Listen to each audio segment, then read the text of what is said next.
Pagonging, a name so infamous and yet so reviled, means more than what it was ever intended to. To pagong is to possibly ruin a season of Survivor, but not always. Sometimes it actually makes for very memorable moments on the show. The name stems from the Pagong tribe on season 1 Survivor Borneo, and to this day it is still used as common Survivor vernacular to reference when a tribe gets completely decimated with no hope of surviving once the merge hits. It sucks if you are rooting for anyone on the tribe being pagonged, but it is great if you are rooting for the tribe that is actually doing the pagonging. Today, we are going to look at the complete history of pagongings through 40 seasons of Survivor and also see how they hurt and sometimes actually help a season of the show. Thanks for liking, commenting, and subscribing to this channel. This video was made possible by the patrons on my Patreon, and every month they get to vote on what videos I should make, like this one. Consider joining them to get videos early and to pick what videos I make. Now, pagongings come in a lot of different ways, but the best kind are the pure ones. These perfect pagongings are when one tribe is completely decimated by the other with no compromises along the way. No one flips, the other tribe doesn't have some immunity challenge beast, and idols always work in favor of the tribe doing the pagonging, not the tribe being pagonged. It all begins in season 1 Survivor Borneo, as it should, when voting strategies are still being formed and no one knows what the heck is going to happen when the merger hits. That's what they called it, the merger. Even this episode, when the merge happened, is called the merger. So when the merger happens, Tagi and Pagong are tied with each other at 5 members each, but despite 4 people on Tagi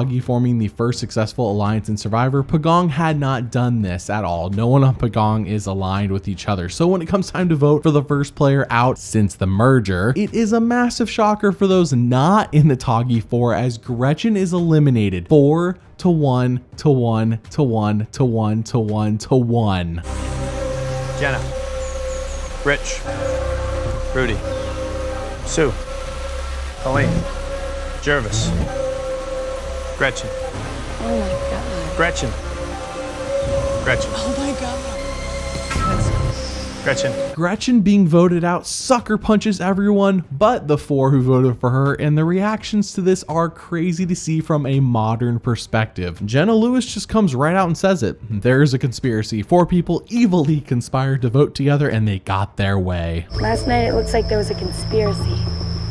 And maybe I'm being paranoid and I didn't want to believe it, but 4 people from Tagi voted for Gretchen, I think. Dr. Sean, who is the only member of Tagi to not vote for Gretchen and also basically not be part of the alliance, straight up says there wasn't any good reason to vote out Gretchen unless, of course, the vote was strategic. You know, the bloodbath has begun. You know, people have started taking it a different way because there's really no good reason other than strategy to vote Gretchen off. And the Tagi 4 is open about all of this, saying, yeah, it was strategic to vote her out, and basically they want to pick off anyone who could mount a comeback against them. It was my idea to get rid of Gretchen because I thought that she was going to be the next leader. She had to go because she is bright and is strong. And she was a threat. Everyone seems to be generally confused, but no one is really up in arms about this. Jeff Probst even asked them at Tribal Council if an alliance exists, and the Tagi 4 lie and play dumb, but they really don't like that he even asked this question to begin with and lambast him for doing so. Outright lying is absolutely essential, especially when you have a host like Jeff,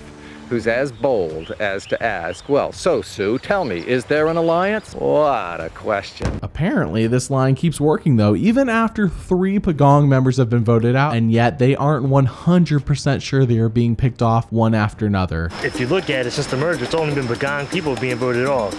You know, so it's like something's fishy going on. You know, they can deny an alliance all they want, but there's got to be an alliance. No, I'm not 100% sure. If there is an alliance, they are just voting in block, you know, but I don't know if there is one. I haven't been asked to partake in one or anything yet. But by the time they do figure it out, it is way too late. The Tagi 4 lie just long enough to have the numbers and easily eliminate the last 2 Pagong members, and therefore invent the idea of pagonging, reaching the merge and then voting out the whole other tribe before eating your own. This does create a lot of drama though, as the Pagong members eventually get mad about this happening, and the Toggy 4 Alliance has to deal with a flipper within their own ranks. It is all new here, and frankly, it works as there's a lot of raw emotions behind all of this. Now, despite how effective this pagonging strategy is, there isn't another pure pagonging for 4 more seasons until Survivor Thailand, when it is episode 7, day 19, a classic time for the merge to happen, and why not? The tribes are deadlocked at 5 members each. This should make for a very interesting merge vote, as Jeff even tells them it is time to live on one beach together, both tribes living together in harmony, and they enjoy a feast as a result of making it this far in the game. Today something very different is happening. The 2 tribes will now live together on one beach. There's food here. You guys, there's food in your tent. All seems to be going well, but which one of these tribes will have the edge, and will anyone flip? After all, they're tied. As it turns out, Xi'an is more than ready to flip and help Chuigong pagong her old tribe, Sukjai. You hear what I'm saying? Yeah. I got 2 people who really trust me. I'm about to break their trust. You got a new family.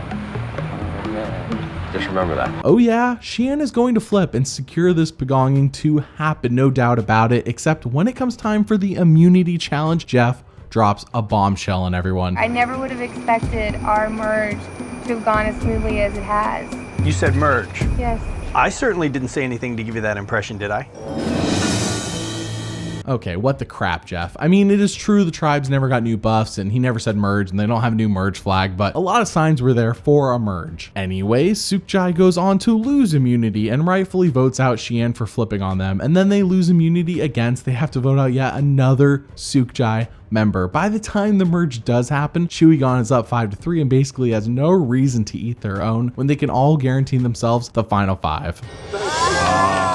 Sukjai and Chuigong are no more.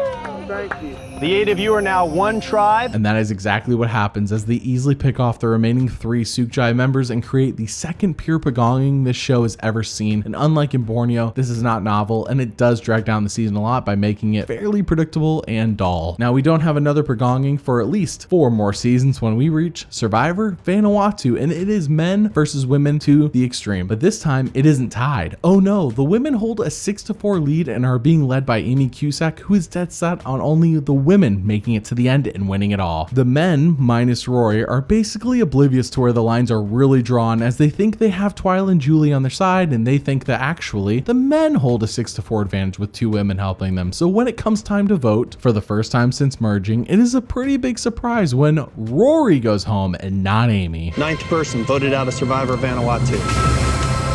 Rory, you need to bring your torch. This shocking realization sets in that night back at camp that wow, this is really happening. The men are really going to be pagonged and there's nothing they can do about it. We shocked the shiznit out of them. So this is men against women. It's the first time I realized that. The women, especially Amy, are more than happy about what is taking place, and it looks like her season-long dream is finally coming to fruition. And it all goes according to plan as one after another, the men are picked off without any hope to change their fortune. That is until only Chris remains, and some of the women are tired of Amy thinking that she runs this whole show and has an easy path to the end. Basically, she's experiencing John Carroll syndrome, so they mount a flip that completely changes the course of this game and stops Vanuatu from being the pure pagonging that it was well on track to be. 12th person voted out of Survivor Vanuatu. Leanne, you can bring your torch. This, of course, causes Amy to get super mad that night back at camp, and how dare they stop her perfect pagonging from taking place. So I felt like I take up for the little guy. Take up for the little guy. That's cute. Screwed you, didn't I? Do you know what the funniest thing about all this is? They never pick off Chris. Instead, they eat their own until only he and Twyla remain, and well, the rest is history. The winner of Survivor Vanuatu.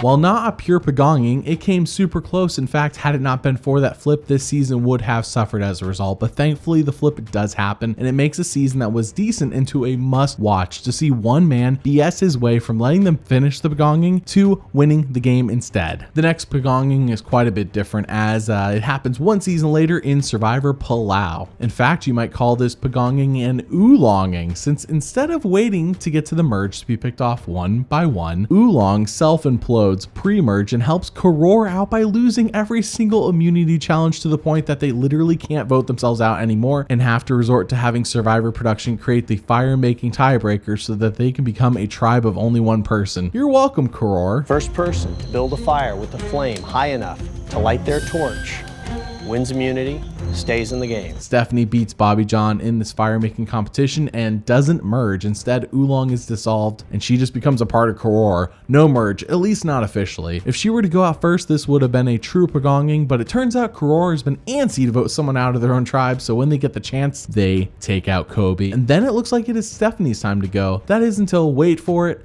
Janu quits instead. So I would be willing to lay down my torch so that Stephanie can have a chance to stay in the game. However, the pagonging is completed when in the very next episode they do vote out Stephanie. While this is not a pure pagonging, this oolonging was perfect and was basically a pre-merge pagonging, which is crazy as this never happens again in Survivor, as the only other 2 times it does come up, a tribe swap typically happens to save the day or sometimes even a merge. This does make for a very unique season of Survivor as the oolonging basically creates Exile Island, which has been used as recently as season 37 and really has existed in various other forms across other seasons as well. It is hard to say what would have happened to the evolution of Survivor if Oolong didn't do a self-pagonging. Our next pagonging is 4 seasons later in Survivor Cook Islands. So far, every pagonging has taken place when no tribe swap has occurred in a season or 1 tribe swap has occurred, but it took 0 effect on the tribal lines when the merge happened. Instead here, Cook Islands is a different beast in that not only does a tribe swap happen, but so does a mutiny, where Candace and Penner flip from the Aitu tribe to Raro. So how does a pagonging still take place? Not only is Raro up 8-4 when the mutiny happens, but they still lose 2 back-to-back immunities to whittle themselves down to 5 members since one of those tribals forced them to vote out 2 different tribe mates. That is when the merge finally takes place. Blank tribe flag. Whoa. And new buffs. You are merging into one tribe. Drop your buffs. So we have seen this song and dance before. Raro is up 5-4, so obviously they will just knock out the I-2-4 and make themselves the final 5, except that isn't what happens, as instead, Penner flips on his Raro tribe mates to vote with I-2, and as a result, flips the entire season on its head. Nate. Nate. Nate. Nate. 12th person voted out and the 4th member of our jury. Nate. Because I wanted to swing the vote, flip the game, I voted for Nate. And the truth is that I would rather play with the I2 people. He does it again at the next tribal council to eliminate Candace, but it doesn't do him much good for his game as everyone then turns on him, and at that point, I2 is up 4-2. So why not pagong the remaining Raro members? Well, that is exactly what they do until only I2 remains, making a pure pagonging. The 4 of you did what seemed impossible to make it to this point. And now the game does change. Like it or not, you're gonna have to turn on each other. All of this does make for an exciting season and a fun pagonging since I2 had no business pagonging the Raro members, and yet that is exactly what they did to create a true underdog tale for this season and for this tribe. The next pagonging is not for another 6 seasons when we reach Survivor Samoa, and by the end of this pagonging, you may think you are experiencing a little deja vu as Galoo enters the merge up 8-4 over Foafoa, and surely there is no way Galoo could allow themselves to self-destruct to the point that Foafoa has the numbers. It all starts when they merge, and Natalie White gets to cracking on finding how Foafoa can break up this massive Galoo group. It was really important for me to talk to Laura to find cracks in this group. Make no mistake, there are cracks. It's just, are there enough cracks and big enough cracks to get the numbers on our side? Well, the numbers start adding up for Foafoa when Shambo will obviously flip to them since she has liked them better all game. So now it's 7-5, not as bad as it was before. It all starts coming together too when Eric approaches Foafoa about voting out his own tribe mate, Monica, and Natalie White rats him out to his tribe members and basically has them realizing this guy needs to go tonight. He's flipping on us. Eric came to us and he was like, well, y'all 4 need to vote. He's freaking out. Why is he freaking out? I don't trust Eric. And that's a good instinct. And it works. At Tribal Council, Eric is voted out 10-2, but Foafoa is still down 7-4 if you don't count Shambo flipping. So Russell Hantz does the only thing he can to save his ragtag group. He plays his idol and negates 7 votes, and Kelly of Galoo goes home instead. Russell does not count. Russell does not count. Russell, that's 3 votes. Russell, none of them count. Russell does not count. Russell does not count. Russell does not count. Russell does not count. 8th person voted out of Survivor Samoa and the 2nd member of our jury. Kelly, that's 3. Tonight, that's enough. Foa wrangles Shambo back in with them, and they are now tied 5-5, and they eliminate Laura by creating a tie vote and making John Fincher flip on the revote. 9th person voted out and the 3rd member of our jury. Laura. And just like that, Foa gets the numbers over Glue in an improbable scenario. From there, they just eliminate every single Glue member until Brett, the last member of Glue, goes on to win 3 straight individual immunity challenges and puts a halt to their almost perfect and pure Pagonging by forcing them to vote out Jason 1 spot too soon. But they do get Brett next time because Russell puts out an immunity win to ensure the Pagonging is complete. He's all of a sudden Superman because he wins 2. He's not some superstar to me. You start thinking that, you start getting weak in the mind, thinking you can't beat him like you're stepping in the ring with Mike Tyson. He's no Mike Tyson.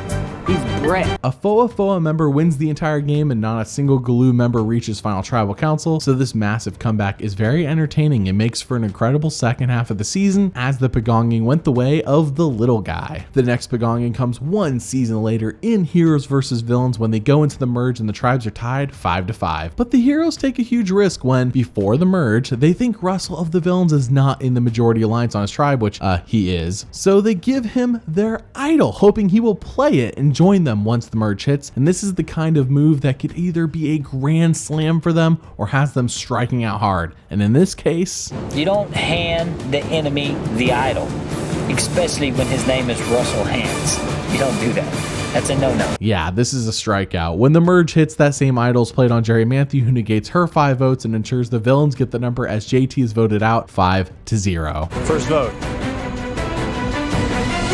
Jerry does not count. Jerry does not count. Jerry does not count. Jerry does not count. Jerry does not count. 11th person voted out and the 3rd member of our jury. JT. The heroes do attempt to flip the numbers back in their favor by getting Sandra on board with them, but blunder after blunder screws this up until the villains hold a 5-2 lead, with the 2 heroes being super likable fan favorite men that the villains will never allow to reach the final tribal council. That seems to be the case, except Russell's extremely jealous the friendship Danielle and Parvati has, so he decides to screw the perfect Pagonging up and instead goes on an all-out attack to get Danielle out, and it does end up working, but it also screws up that perfect Pagonging. 14th person voted out and the 6th member of our jury. Danielle. And that is really the only hiccup, as the remaining 2 heroes are still picked off back to back, and if it weren't for Russell Hantz, this would have been a perfect Pagonging, though it did make for a more entertaining show for us to watch at home. Everyone already knows that this season is great, and sometimes we forget how predictable this boot order is, especially when we're in the thick of just watching the show. The next Pagonging is 2 seasons later, and it comes with a massive wrinkle: Redemption, Island O, and also a returning players on each tribe, with Boston Rob pretty much running the show on Ometepe, and Russell Hantz on Zapatera being voted out way before the merge ever hits. But anyways, season 22 has a twist where someone gets voted out but still has a chance to re-enter the game if they win enough one-on-one challenges. This is very important because when the merge hits, Ometepe and Zapatera are not even. In fact, Ometepe holds a 6-5 lead, and when Matt comes back from Redemption Island, he increases that to 7-5. Since there has been no tribe swap all game and everyone on Ometepe follows Boston Rob like he can single-handedly vote them out if they rebel against him, it would make sense that all of Zapatera goes first. Why not? Except Boston Rob is smart and he's thinking about the end of this game. He knows Matt coming back into the game means he is great at challenges. Heck, he just won a ton of them to get back into the game after being voted out second. And who is to say this kid doesn't go all challenge beast in the post-merge game and get himself into the final 3? That would be a heck of a story for Matt, and he would probably win the game. So instead of implementing the perfect Pagonging, Boston Rob says, nah, let's just kill Matt's hopes and dreams first because he could flip on us. Matt just told me he was thinking about flipping and going with Zapatera. It just confirmed he can't be trusted. So because of it, I'm giving him a one-way ticket back to Redemption Island. 8th person voted out of Survivor Redemption Island. Matt. Need to bring me your torch. Matt doesn't even get to survive one tribal council before he is sent home packing, and from there, Ometepe is ruthless, and I do mean ruthless, with how they Pagong Zapatera. Boston Rob even implements the buddy system where no Ometepe member can be by themselves. That way, Zapatera can never have a private one-on-one conversation with an Ometepe member, therefore eliminating any chance of a flip. This, of course, annoys Zapatera to no end as they are essentially being stomped on with no way to recover, but Ometepe does not care. and while it makes for dull television, it is a very effective strategy for Boss and Rob to control the game, make sure Zapatera cannot screw up his near perfect pagonging. Well, congratulations. There are no more Zapateras left. That's the good news. Bad news, nowhere left to hide. He does end up winning, and while it is not pure, it was smart to not let the challenge beast Matt stay in the game, as he was proving that he was great at challenges, and once again he only came one challenge shy of returning into the game a second time. Our next pagonging is only one season later in season 23, Survivor South Pacific, with once again no tribe swap, and once again a returning players on each tribe. Oh, and Redemption Island's back. Same song, different season. This time Coach is leading his tribe with an iron fist like Boston Rob does, except when the merge hits, Savai and Upolo are tied 6-6, so he doesn't hold an advantage like Boston Rob did. So either Upolo needs to play an idol for the right person, or they need to convince a Savai member to flip, and they go with the latter option and work on John Cochran, who doesn't really feel accepted by Savai, and Coach makes him feel like he could really be a part of Upolo's family. I know what those kind of people think about people with intellect. I've been made fun of my whole life, dude. I know what it feels like to be superior in one way to people, and they know it. So they find ways that you're inferior to cut you down. He works him so good, and as Cochran thinking, yeah, these Upolo are nice to me and won't treat me like I am someone lesser than them like Savai has. So he flips on his old tribe and kickstarts what he doesn't realize at the time, the pagonging. 8th person voted out of Survivor South Pacific. Keith, need to bring me your torch. This flip causes so much anger and vitriol towards Cochran that it basically proves why he flipped on them in the first place, because they don't respect him at all. You're a piece of coward, and you're a poor excuse for a man. Don't me ever again. Okay. The pagonging goes as planned until every single Savai member is gone, and that includes Cochran, though to be fair they did wait to eliminate him last. However, the wrinkle of Redemption Island still exists, and Ozzy is on it and dominating, so much so that Ozzy does return to the game, and I think that if this is going to be the first perfect pagonging in 10 seasons, that what they need to do here is eliminate Ozzy first. He cannot survive one tribal council, but instead he wins individual immunity and secures his spot in the final four and disrupts what could have otherwise been a perfect pagonging. Ozzy wins immunity. This is only a small disruption though, as he does lose the next immunity challenge and is promptly voted out of the game, and it is hard to blame Upolo here as they did everything in their power to make sure a perfect pagonging took place, but a twist got in their way of making their dreams come true. This pagonging does really hurt the season though once Cochran flips, because the entire boot order becomes extremely obvious, and frankly it doesn't help the season. The next and actually last pagonging comes only one season later in season 24, Survivor One World. Now thankfully Redemption Island doesn't exist. If you're voted out, you're voted out. But instead, like Vanuatu, the tribes are separated between the men and women, and they're all living on one beach. Well, at least when the game starts. While there is a tribe swap this season, just like in Vanuatu, it means almost nothing when the merge hits, because these women are running the game and they will not screw it up like what we saw last time. The men and women are evenly split at 6 members each, and once again, someone will need to flip or an idol will need to be played, otherwise a tie vote will have them all drawing rocks. While the women all seem to be in lockstep with each other, the men, not so much. I was hoping that the guys would be solid against the girls. I fret. It ain't so. I don't trust any of those guys, and I don't like any of those guys, so, I told Tarzan I'm in, but I'm not in with Tarzan. This fracture in the men's tribe is great for the women, but very short-sighted of the men, who are unable to read that these women are not going to fracture like the men are, and that they are just setting themselves up for a good old-fashioned pagonging. To get a guy out, and particularly one of the new Monono tribe members, it leaves the girls in the majority, it leaves my old Solani tribe in the majority, and gives me 2 really great options moving forward. And that is exactly what happens, as the men unknowingly tank their own game as they vote out 2 of their own people back to back, and that's when they realize, oh crap, we're screwed. But at this point it's way too late. The women are up 6-4, and they've even roped in Tarzan to make it 7-3. They pagong all of the men until it's just Tarzan left, and that is when the Vanuatu flashbacks start kicking in. Oh no, it's only women and one guy, and you know what? They're not targeting the one guy on the same family visit episode of all things, just like in Vanuatu. So instead of eliminating the last male and completing the perfect pagonging, they instead target their own in Kat, since she is strong in challenges and Tarzan's old. 12th person voted out and the 6th member of our jury.